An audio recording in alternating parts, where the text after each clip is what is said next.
जय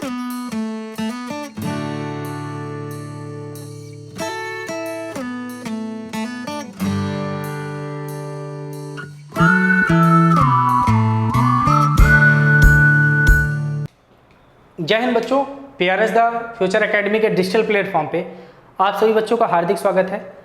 आज हम लोग जो बात करेंगे वो प्रमेय 6.3 की बात करेंगे। और एक चीज़ आप जान लीजिएगा कि आपके एग्ज़ाम में एक प्रमेय आनी है, एक से ज़्यादा प्रमेय भी नहीं आएगी और ऐसा भी नहीं है कि आपके पेपर में प्रमेय ही नहीं पूछी जाएगी।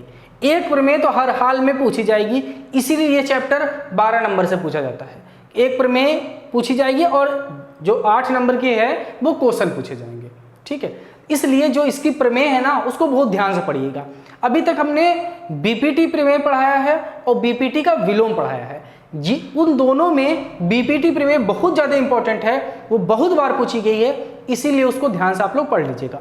अगर उसके बाद कोई प्रमेय इंपॉर्टेंट है तो अभी तक में ये प्रमेय, तो इस प्रमेय को भी ध्यान से पढ़िएगा। देखिए क्या है कि यदि दो त्रिभुजों में संगत कोण बराबर हो तो उनकी संगत भुजाएं एक ही अनुपात में हैं, या एक ही अनुपात का मतलब होता है समानुपाती होती हैं, और इसीलिए ये त्रिभुज क्या होते हैं, समरूप होते हैं। तो देखिए अब क्या है कि यदि दो त्रिभुज में संगत कोण बराबर हो, तो ये दो त्रिभुज की बात कर रहा है। तो सबसे पहले आप क्या करिए, दो त्रिभुज बना लीजिए। तो आपने एक त्रिभुज ये बनाया, एक त्रिभुज आपने ये बनाया, इसका नाम दे देते हैं पी क्यू आर। और एक त्रिभुज और आप बना लीजिए, ये त्रिभुज बनाया जिसका नाम आप दे दीजिए ए बी सी। आपने ये दो त्रिभुज बनाया। अब आप कहेंगे सर ये दो त्रिभुज आपने एक छोटा एक बड़ा क्यों बनाया? तो हम जानबूझ के छोटा बड़ा बनाए हैं क्योंकि यहां पर हमको सर्वांग समता नहीं प्रूव करनी है, यहां पे समरूप प्रूव करना है। और समरूप के लिए हम जानते हैं कि जो भुजाएं होती हैं, इसकी भुजा बटे इसकी भुजा, ये भुजा बटे ये भुजा, ये भुजा बटे ये भुजा, यही समान अनुपात में होती है। या समान अनुपात बोले या तो समानुपाती बोले, दोनों का मतलब एक ही होता है। तो अगर आपके क्वेश्चन में कभी समान अनुपात ना बोल के समानुपाती बोल दे तो उसका भी मतलब यही होगा। ओके, चलिए बात करते हैं आगे। तो आप ये दो त्रिभुज ले लिए हैं। अब इसमें बोला है कि इनके जो संगत कोण है वो आपस में बराबर है। संगत कोण से मतलब ये है कि जो ये कोण है वो इस कोण के बराबर होगा, जो ये कोण है वो इस कोण के बराबर होगा, जो ये कोण है वो इस कोण के बराबर होगा। ये होता है संगत कोण आपस में बराबर हो तो उनकी संगत भुजाएं एक ही अनुपात में होती हैं और इसीलिए ये त्रिभुज समरूप होगा। इसका मतलब इस क्वेश्चन में जो पहले हमको दिया है ना उसकी हम लिख लेते हैं, क्योंकि यहां पर प्रूविंग कर रहे हैं तो जो दिया है उसकी बात करेंगे। दिया है, क्या दिया है? दो त्रिभुज ए बी सी डी, त्रिभुज ए बी सी तथा त्रिभुज पी क्यू आर में एंगल ए बराबर है एंगल पी के, एंगल ए बराबर है एंगल पी के, एंगल बी बराबर है एंगल बी बराबर है एंगल क्यू के, और एंगल सी बराबर है एंगल आर के, एंगल सी बराबर है एंगल आर के। ये लिख लिया हम। अब देखिए दूसरा पॉइंट लिखिए, दिया है, अब सिद्ध क्या करना है हमको? सिद्ध करना है। अब हमको सिद्ध ये करना है कि त्रिभुज ए बी सी और पी क्यू आर आपस में कैसे हैं? समरूप है। तो हम लिखेंगे त्रिभुज ए बी सी समरूप। समरूप का साइन ये होता है, देखिए ये समरूप का साइन है। देखिए ये जो होता है ये समरूप का साइन होता है और ये जो होता है ये सर्वांग सम का साइन होता है। तो त्रिभुज ए बी सी समरूप है किसके?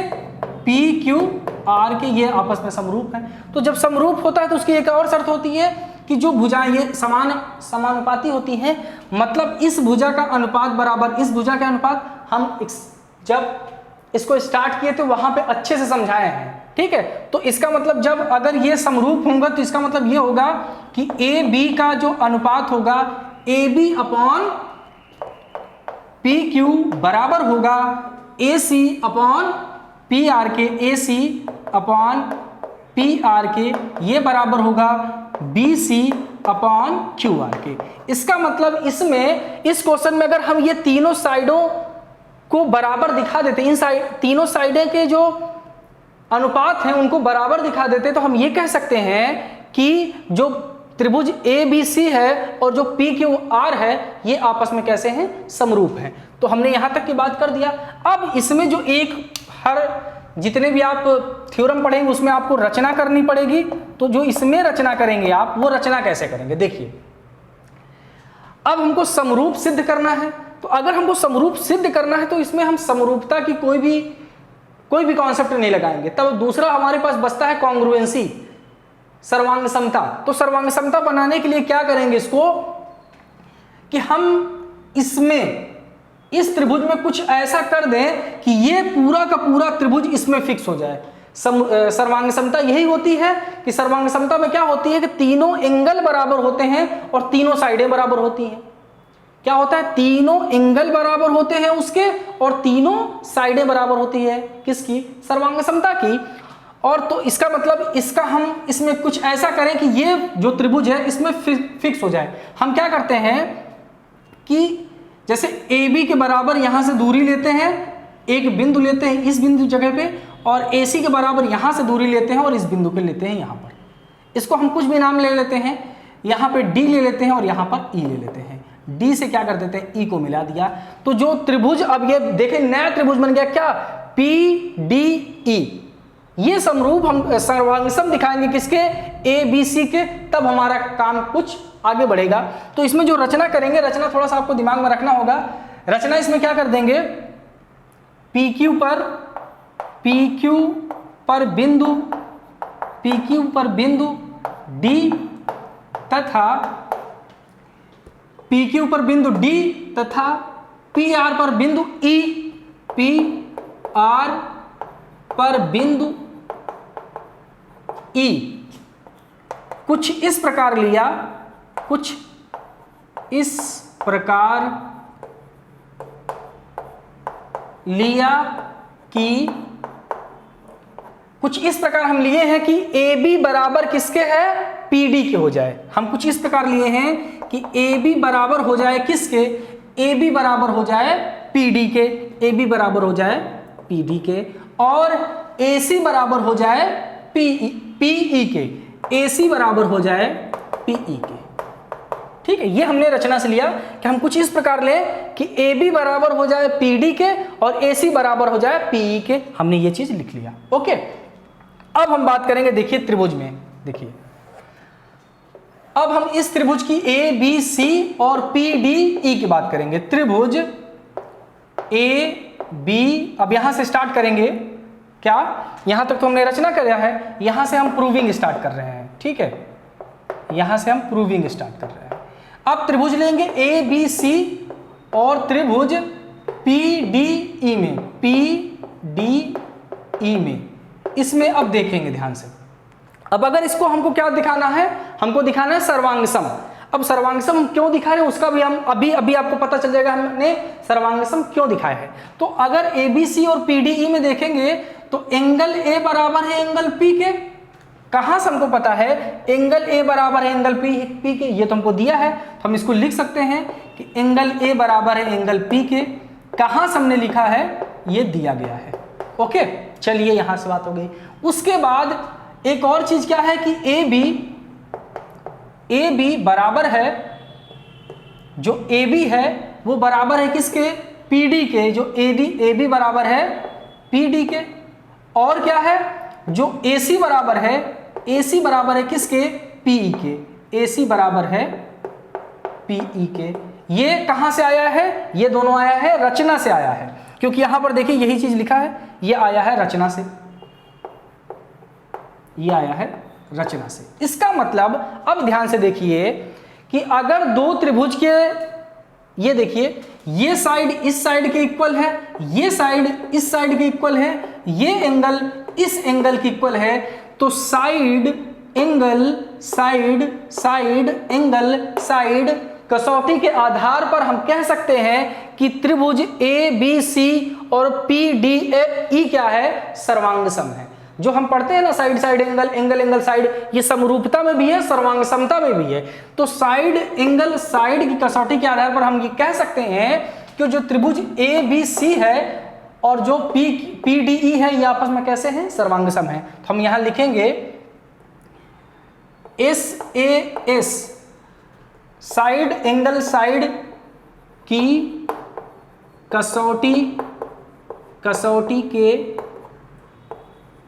आधार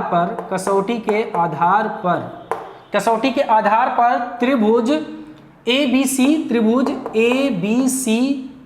समरूप है, सर्वांगसम है किसके, PDE के। ये चीज तो हम क्लियर कर दिए कि ABC इसके समरूप है, सर्वांगसम है, सॉरी। अब सर्वांगसम है तो अब आगे कैसे बात बढ़ेगी, तो देखिए इसका मतलब ये कोण इस कोण के बराबर है, तो ये जानिए यहां पर।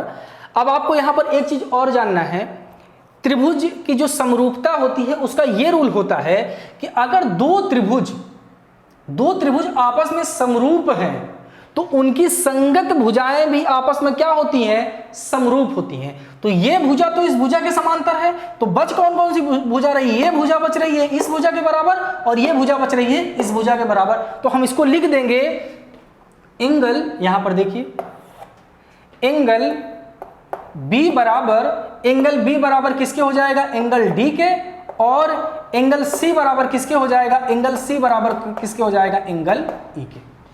ये एंगल B बराबर D और एंगल C बराबर E हमने कहां से लाया है, ये CPCT से, बाई CPCT से।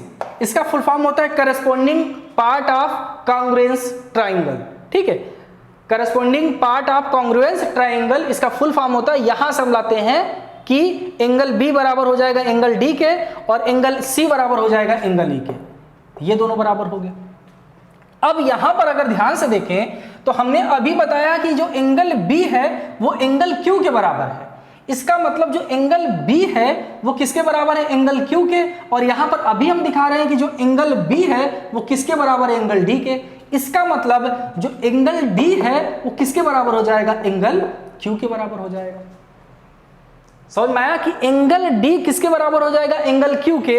इसका मतलब एंगल D बराबर हो जाएगा एंगल Q के। क्यों होगा, क्योंकि एंगल B बराबर है एंगल Q के। देखिए यहां पर ध्यान से देखिए, ये जो दिया गया है एंगल B बराबर एंगल Q के, ये दिया है, और यहां से हमने लाया है कि एंगल B बराबर है एंगल D के। अगर ये दोनों आपस में बराबर है तो ये भी दोनों तो आपस में बराबर होंगे, इसीलिए एंगल D बराबर एंगल Q के। ये कहां से लाए हैं, हम इसको चाहे कोष्टक में ब्रैकेट में इस चीज को इंगित भी कर सकते हैं कि एंगल B बराबर है एंगल Q के, और तो एंगल B बराबर है एंगल D के, इसलिए हम इसको लिख सकते हैं। अब हमने लिख दिया। अब यहां पर एक चीज और आपके लिए जानना है, देखिए क्या है वो ये है कि अगर दो लाइनें समरूप हैं, दो लाइनें एकदम पैरेलल है और कोई तीसरी लाइन उसको कट कर रही है, दो लाइनें बिल्कुल पैरेलल है और तीसरी लाइन उसको कट कर रही है, तो ये एंगल इस एंगल के क्या होता है, बराबर होता है। क्या हम बोले कि ये एंगल इस एंगल के बराबर होगा। इसका मतलब अगर इसका नाम दे दें एंगल A और इसका नंबर एंगल 2 दे दें तो एंगल 1 बराबर होगा एंगल 2 के। ये है कि अगर ये दो लाइनें हैं, इसको कोई तीसरी लाइन प्रतिच्छेदित करती है तो एंगल A बराबर होगा एंगल 2 के। क्यों, क्योंकि ये संगत कोण होते हैं। ये कौन से रूल से बराबर हो जाएंगे, संगत कोण से। तो यहां पर ध्यान से अगर देखा जाए तो ये बराबर है इस कोण के, एंगल D बराबर है एंगल Q के। तो यहां पर समझिए अगर ये दोनों आपस में बराबर हैं, कब बराबर होंगे कि जब ये दोनों समांतर होंगे और तीसरी लाइन इसको प्रतिच्छेद करेगी। तो इसका उल्टा भी तो हो सकता है कि अगर एंगल 1 बराबर है एंगल 2 के तो ये भी तो हो सकता है। इसका मतलब ये दोनों लाइनें कैसी हो जाएंगी, आपस में समांतर। तो अगर इसका नाम हम दे दें, इसका नाम दे दें LM, इसका नाम दे दें LM, ये L है ये M है, ये इसका नाम दे दें FG दे दें। तो इसका मतलब अगर इसके दोनों एंगल बराबर हैं तो हम ये कह सकते हैं कि LM पैरेलल होगा किसके, एफ जी के। अगर ये दोनों पैरेलल होगा तो ये दोनों मान बराबर होंगे, अगर ये मान दिया रहेगा तो ये लिख सकते हैं। वही चीज कि अगर ये दिया है तो हम ये लिख सकते हैं और ये दिया है तो ये लिख सकते हैं। हम ये पूरी कहानी आपको बताए क्यों, इसके लिए बताए हैं। यहां पर देखिए ये और ये, आपको देखिए ये दोनों को अगर हमको किसी ढंग से हम क्या कर दें, इसको हम प्रूव कर दें कि ये है आपका, ये दोनों पैरेलल है, तो अगर ये प्रूव कर देते हैं कि ये दोनों पैरेलल है तो यहां पर बीपीटी प्रमेय लगा सकते हैं। तो बीपीटी प्रमेय लगाने के लिए हमको ये चीज बताना पड़ा। तो बीपीटी प्रमेय हम कब लगाते हैं, जब ये दोनों आपस में पैरेलल हो जाए। तो अब इसको पैरेलल कैसे दिखाएंगे, हम जानते हैं एंगल D बराबर है एंगल Q के। ये सेम इसी प्रकार का है कि नहीं, देख लीजिए ये लाइन है, ये लाइन है, ये लाइन है, ये लाइन, ये दोनों आपस में कोण बराबर हैं, इसलिए DE पैरेलल होगा QR के। इसका मतलब यहां पर लिख सकते हैं DE पैरेलल होगा, यहां पर DE जो है पैरेलल होगा किसके, DE पैरेलल होगा QR के, DE पैरेलल होगा QR के। यहां से हम लिख सकते हैं, ये हम कहां से लाए हैं, ये हम लाए हैं संगत कोण से। संगत कोण की जो प्रॉपर्टी होती है उसको लगाकर हम ये लाए हैं कि DE जो पैरेलल हो जाएगा वो किसके पैरेलल हो जाएगा, QR के पैरेलल हो जाएगा। अब बाकी चीजें हम लिख सकते नहीं है, इसलिए आप थोड़ा सा स्क्रीनशॉट ले लीजिए, फिर हम इस पार्ट को रफ कर दें, तब उसके बाद हम आगे बताएं। स्क्रीनशॉट लीजिए, फिर इसके आगे की बात करते हैं। चलिए बच्चों, अब इसमें आगे देखते हैं। देखिए जो चीज़ की ज़रूरत नहीं थी उसको हमने हटा दिया है, अब जिसकी ज़रूरत है उसको हमने रखा है। अब यहाँ पर देखिए, यहाँ से स्टार्ट करते हैं। लास्ट हमने लाया है DE पैरेलल है QR के, क्योंकि ये संगत कोण, ये कहाँ से आया है, इस संगत कोण की वजह से आया है। इसका मतलब कि ये था Q आपका, ठीक है, ये Q है। अगर DE पैरेलल होगा QR के, यहाँ पर फिर से हम लिख लेते हैं कि DE पैरेलल होगा QR के, कहां से आया है, ये संगत कोण के गुण से आया है, संगत कोण के गुण से आया है। अगर ये दोनों आपस में पैरेलल होंगे तो इसका मतलब AD अपॉन DQ। और यहां पर अगर ध्यान से देखें तो जो हमको प्रूव करना है वो क्या है, AB अपॉन PQ है। तो AB यहां पर करिए, देखिए AB अपॉन PQ, तो PQ कहाँ है, ये पूरा है। तो PQ पूरा लाने के लिए, क्योंकि हमको PQ चाहिए, और अगर हम नॉर्मल जो BPT लगाते हैं उसमें ये करते हैं कि PD अपॉन DQ करते हैं, तो PQ तो आएगा नहीं। तो PQ आएगा कब, जब BPT की कॉर्लरी यूज करते हैं, और BPT की कॉर्लरी क्या होती है, हाफ बटे फुल। तो यहां पर यही करेंगे। तो DQ पैरेलल है QR के, अतः BPT प्रमेय से क्या करेंगे, BPT प्रमेय से। अब BPT प्रमेय से क्या कर सकते हैं कि हाफ, याद रखिएगा जो BPT की कॉर्लरी होती है वो हाफ बटे फुल होती है। तो हाफ कितना है, PD, हाफ है PD बटे फुल कितना है, फुल है PQ।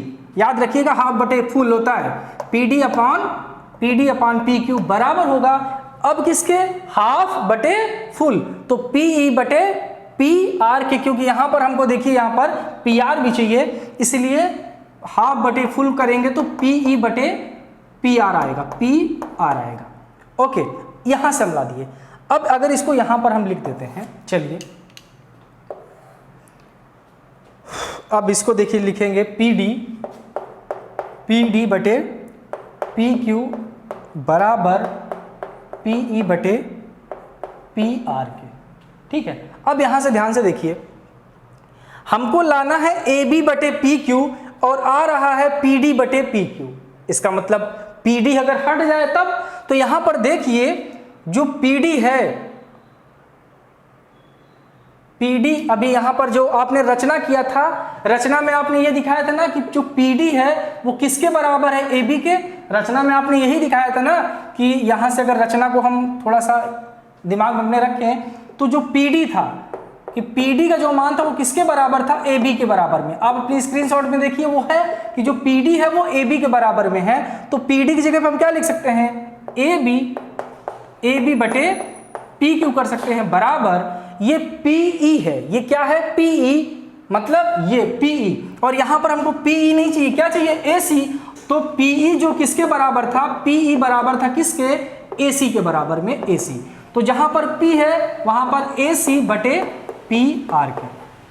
आपको देखिए AB बटे PQ बराबर है AC बटे PR मिल गया, मतलब इतना मिल गया है। ये चीजें आपको प्रूव हो गई है, ये चीज आपकी मिल गई है। अब BC बटे QR लाने के लिए क्या करेंगे, कुछ ना करिए, डायरेक्ट यहां तक करने के बाद आप करिए इसी प्रकार, क्योंकि इसी प्रकार हम इसलिए बता दे रहे हैं, इसके बाद कर लीजिएगा, कुछ करना नहीं है। देखिए इसी प्रकार क्या कि अगर जैसे आपने AB बटे PQ बराबर AC बटे PR लाया है, अब BC बटे QR को लाने के लिए भी अब एक बार आपने यहां से क्या किया था, इसको खींचा था, अब आपको ऐसे खींचना पड़ेगा, इसको समांतर, इसके समांतर दिखाना पड़ेगा, इस प्रकार से खींचकर। तो इस प्रकार से खींचकर करेंगे तो पूरी चीजें फिर आपको करनी पड़ेगी, तो लास्ट में क्या आएगा, ये इसके बराबर आ जाएगा। तब क्या करेंगे, तीनों बराबर आएंगे, लेकिन इतना हमको खींचना नहीं है, हम डायरेक्ट लिखेंगे इसी प्रकार AB बटे PQ बराबर है AC बटे PR के, और तीसरा भी आप इसी प्रकार जोड़ देंगे BC बटे QR के, ये किसके है, बराबर है। तो इस प्रकार से ये थ्योरम क्या हो जाती है, प्रूव हो जाती है, क्योंकि हमको यही सिद्ध करना था AB बटे PQ बराबर AC बटे PR बराबर BC अपॉन QR के। तो ये हुआ है आपका, इसी थ्योरम को आप, क्योंकि ये सभी साइडें ला रहे हैं तो हम इसको बोलते हैं, इसमें एंगल ला रहे हैं, तो ये वाली थ्योरम को आप बिल्कुल बहुत अच्छे से ध्यान में रखिएगा, ठीक है। ये थ्योरम आपके लिए बहुत इंपॉर्टेंट है, और ये जो एंगल है उसको बोलते हैं, इसको हम बोल सकते हैं एंगल कसौटी। ये जो है ना वो एंगल कसौटी होती है, कोण। इसके बारे में हम पहले ही बता चुके हैं, आगे भी बात होगी। तो इस थ्योरम को बहुत अच्छे से समझिएगा, और आप अपने कमेंट भी करिए कि जो भी चीज़ें आपको कितना अच्छे बेहतर ढंग से आप समझ पा रहे हैं, किस चीज़ें में सुधार करने की ज़रूरत है और किस में नहीं। तो बच्चों आज तक के लिए इतना ही रखते हैं, इस थ्योरम को आप अच्छे से पढ़ लीजिए, बाकी जो बातें होंगी वो कल होंगी। Thank you.